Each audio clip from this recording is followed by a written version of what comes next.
ഞാൻ കരുണാകരൻ്റെ മകളല്ലാന്ന്. അതിൻ്റെ അർത്ഥം എൻ്റെ അമ്മേനല്ലേ ഇവർ പറയുന്നത്. ഒളിവിൽ പോയിട്ട് എൻ്റെ അച്ഛനെ കണ്ട ആളാണ് ഞാൻ. പിന്നെ ഇവരൊക്കെ പറഞ്ഞാൽ ഞാൻ പേടിക്കും. എങ്ങനെയാണ് ഈ ജയിലിൽ 10 ദിവസം കിടന്നതെന്നും എന്താ അതിൻ്റെ പിന്നത്തെ കഥകളെന്നൊക്കെ എനിക്കറിയാം. അതെന്നെ കൊണ്ട് പറയിപ്പിക്കരുത്. ഞാൻ ഒന്നും മിണ്ടില്ല കോൺഗ്രസ്സുകാർക്കെതിരെ എന്ന് വിചാരിച്ചതാണ്. ഞാൻ കരുണാകരൻ്റെ മകളല്ലാന്ന്. അതിൻ്റെ അർത്ഥം എൻ്റെ അമ്മേനല്ലേ ഇവർ പറയുന്നത്. അതുകൊണ്ട് തന്നെ ഞാൻ രാഹുൽ മാങ്കൂട്ടത്തിനെതിരെ ഞാൻ കേസ് കൊടുക്കും. പിന്നെ എന്നെ വഴി തടയും എന്ന് പറഞ്ഞു. അങ്ങനെ പേടിക്കുന്ന ആളല്ല ഞാൻ.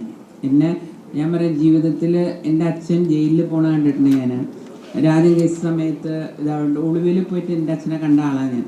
പിന്നെ ഇവരൊക്കെ പറഞ്ഞാൽ ഞാൻ പേടിക്കും. പിന്നെ രാഹുൽ മാങ്കൂട്ടത്തിൽ എന്ന് പറയുന്നത് ടി വിയിലിരുന്ന് നേതാവായതാണ്.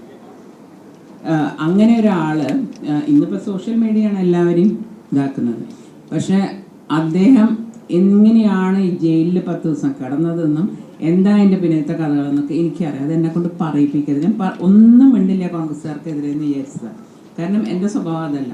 പോയ ആളുകളെ പറ്റി അത് കഴിഞ്ഞു. ഇനി എൻ്റെ മുന്നോട്ടുള്ളത് മാത്രമേ ഉള്ളൂ. പക്ഷേ ഇത് എന്നെ കൊണ്ട് ഇങ്ങനെ തോണ്ടി പറയിപ്പിക്കരുതെന്ന് മാത്രം അവരോട് ഒരു അഭ്യർത്ഥനയുണ്ട്. അപ്പോൾ ഇങ്ങനത്തെ 2-3 പിന്നെ ചേട്ടൻ്റെ സ്വഭാവം എനിക്ക് ഒരു പ്രശ്നമല്ല. കാരണം ചേട്ടൻ എന്ന് പറയണല്ല നാളെ പറയാം. ആള് ഒരു 3-4 പാർട്ടി മാറി വന്ന ആളായതുകൊണ്ട് അദ്ദേഹത്തിന് എന്നെ പറയാൻ അവകാശമില്ല.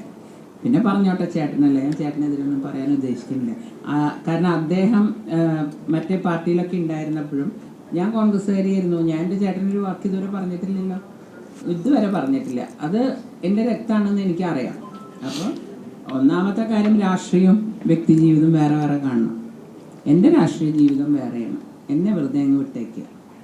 ഞാൻ ഇവർ പറയുന്നത് കേട്ടൊന്നും മനസ്സ് വിഷമിക്കുന്ന ആരും വിചാരിക്കണം. എനിക്ക് ഒരു വിഷമവുമില്ല. കാരണം ഇതൊക്കെ കുറേ അല്ലാണ്ട് തന്നെ കേട്ടതാണ്. ഞാൻ കരിങ്കാലിയുടെ മകള്, ചെറുപ്പത്തിൽ കൊലയാളിയുടെ മകള്, ഇതൊക്കെ കേട്ട് വളർന്ന എനിക്ക് ഇതൊന്നും ഒരു പ്രശ്നമല്ല.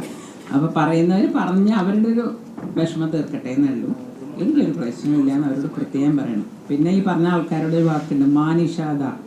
നമ്മൾ പറയില്ലേ, കാട്ടാള പരാക്രമ സ്ത്രീകളിലല്ല വേണ്ടതെന്ന്. അതുകൊണ്ട് പെണ്ണുങ്ങളെ വെറുതെ വിട്ടേക്ക്.